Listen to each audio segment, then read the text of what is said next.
Hello, bookworms. Welcome back to the Bonafide Bookworm. I'm your host, Rachel, and if you're here to read along with me and improve your English.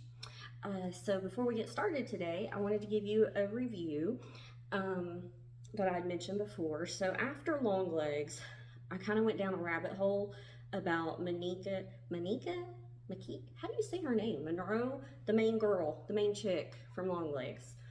Um, I don't know how to say her name. I should have looked it up. Dang it. So anyway, I started going down a rabbit hole. And I did not realize that she was the main chick from It Follows. And I had never actually seen It Follows. It came out in 2014, and it's basically about this girl that sleeps with her boyfriend for the first time, and when she does, she starts seeing this weird creepy thing, like this thing is after her now, and he tries to tell her afterwards, like, I had to do this to pass this on to you, because if I don't, it's going to kill me. So I'd seen like parts of it back in the day at some point, but I'd never actually watched the movie. So I did watch the movie. It was a interesting movie. It was a different take on, I guess, something scary. But I also thought it was interesting because a big trope of horror movies has always been like, no sex, sex is bad. And like, I don't know if you've ever paid attention, but older movies, typically, if they're in a situation where that might happen, all of a sudden they get killed. They're dead, you know. And horror movies have kind of moved away from that. I guess partly because it's more normal in society now that people do actually have intimate relationships and it's not as frowned upon on. At least that's my perception as far as why horror movies don't focus on that anymore. So it was kind of interesting to see a movie that the whole point of it is because you did this. So anyway, it's an interesting movie. It's got some creepy parts. It's got some creepy characters that pop up. But I wouldn't say that it's like one of my top 10 horror movies or anything. It was okay. It was good. But I do have to say, like, comparing Makia, I'm saying her name so wrong. Monroe, like her acting from It Follows to Longlegs, I was like, wow, like she did a really great job. Like she's really grown as an actress if you kind of follow her career, and I just love that. Like I just love to see people growing and improving and doing better. Like whoever you are, like just always trying to do better makes me happy. That's what we're here for. Improve, do better. So let's see, anything else? Oh, I did create a channel for the puppies. It's called The Adventures of Ivy and Finn, and it just has the one video that I posted to the shorts of Bonafide Bookworm. So I mean, you're not like missing out on anything necessarily. I did post like 2 little pictures of them just being cute, and if you want to go check it out, that's great. If you want to, you know, post your comment on what you think they're saying in each of their pictures that I posted. Again, it's called The Adventures of Ivy and Finn, and I'll drop the link down in the description of this video too. Okay, so to our book. Untamed Seas by Deborah Kiley. I always want to flip her name. I don't know why. I always want to say Deborah Scaling.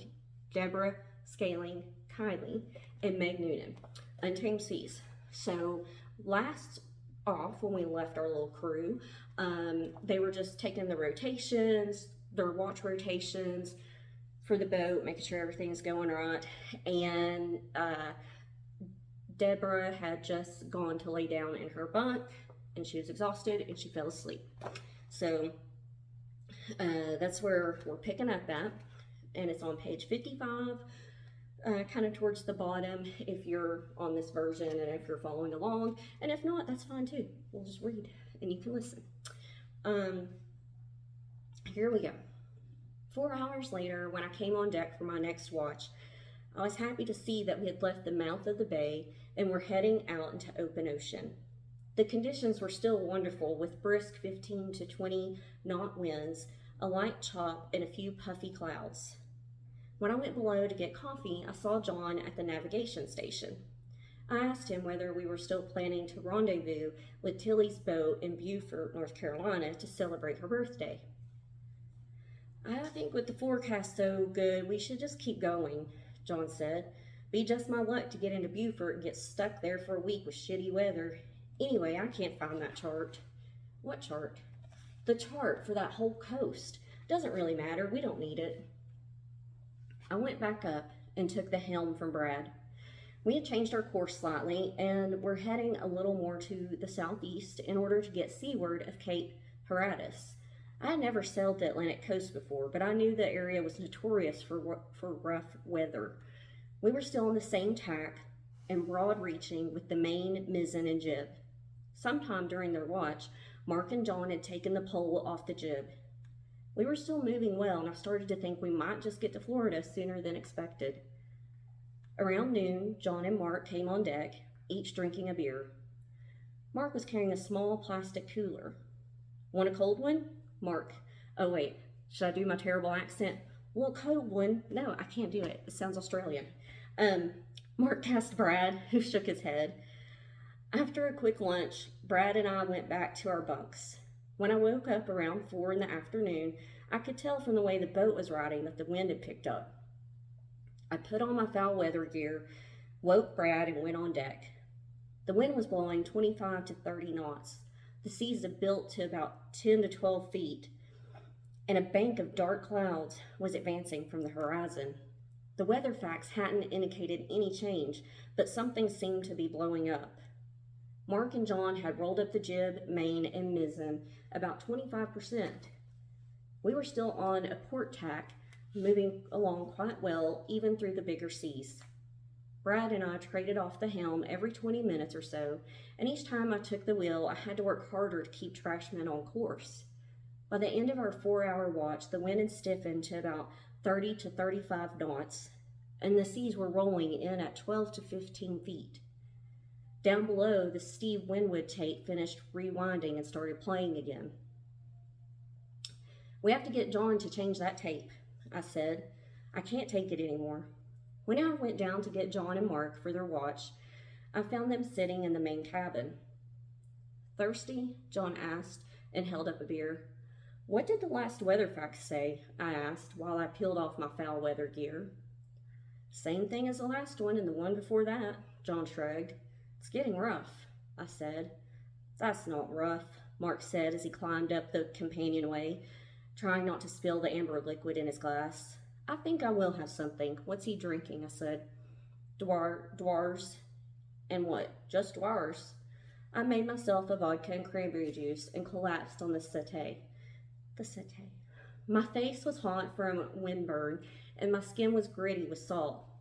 Brad came down and got himself a beer, and we ate the lasagna Meg had heated up. Then we went back to our bunks to get some sleep. I could feel someone shaking my arm. Get up, Debbie, right now. It was John, and his voice sounded tight. I'm up, I said. What's going on? Brad asked. It's blowing 35 to 40, but none of the weather reports indicate any change. It's really bizarre, man. It's fucking gale out of nowhere. I sat up. What's the sail situation? We've reduced sail as much as we can with this stupid roller furling rig. We rolled the jib all the way in, and we've got the clubfoot staysail up. We rolled up the main another 25%, so we've got about half of it out now. The boat slammed over a wave and shuddered. Shit, John said. What about the mizzen? Brad asked. We rolled that up an hour ago. Out on deck, the weather didn't seem nearly as bad as John had made it out to be. The seas had built, but we were in the Gulf Stream after all, where conditions were always magnified.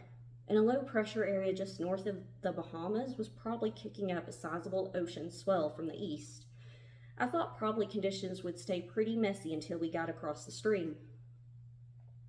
I took the helm, then traded with Brad after about 10 minutes. It was going to be that kind of watch, short stints of hard work and alternating with short rest breaks. After a while, John came to the foot of the companionway and called up.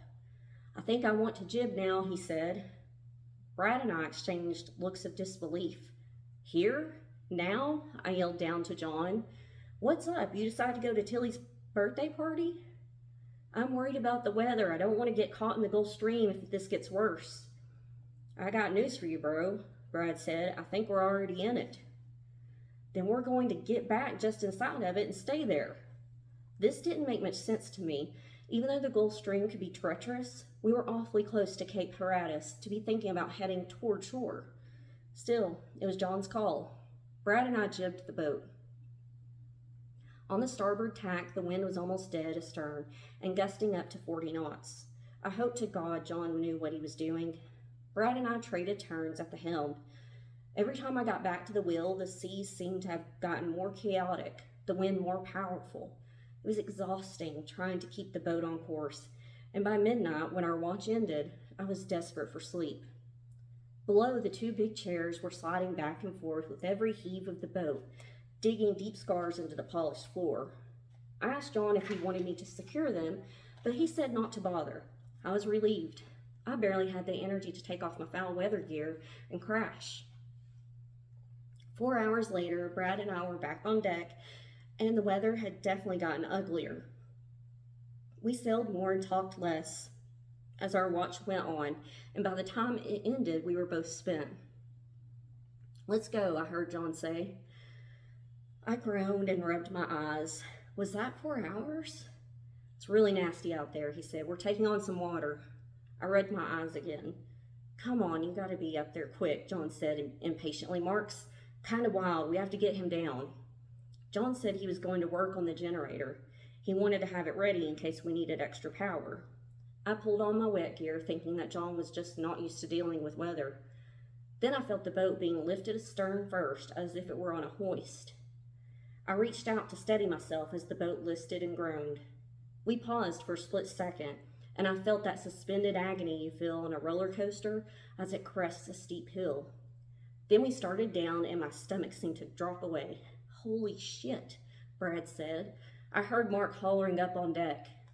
Trashman's hull shuddered violently as we tore down the face of the wave with unbelievable speed. I reached out for the bulkhead to keep from falling backward, then pulled myself toward the companionway. When I got up on deck and saw Mark at the helm, I froze. He was laughing, talking to himself, howling into the wind. His white blonde hair was plastered against his scalp, and with his electric green sweater, red face, and pale eyes, he looked like a creature from another planet. Brad came up behind me. Holy shit, he said again as he stared at Mark and the mountainous seas. The wind had to be blowing 45, 50, maybe 55 knots, and the seas were walls of liquid granite, 30 or 35 feet high. Solid water crashed onto our stern. I went for the helm, and Mark stepped aside, lost his balance, and landed with a thud on the sole of the cockpit. Man overboard, he said with a laugh, dropping his chin to his chest. He was drunk, falling down drunk. He crawled to the companionway. "Hope it's not too rough for you, Miss Whitbread," he said as he lowered himself down the hatch. "Go fuck yourself, Mark," I said. "Go fuck yourself, Mark," he repeated in a high-pitched whine from below. All right, we're going to stop there and pick up again Tuesday. So I hope that you all have a great day, week, month, or year. Wherever you're at, I hope it's great, and I hope you come back next time. Bye.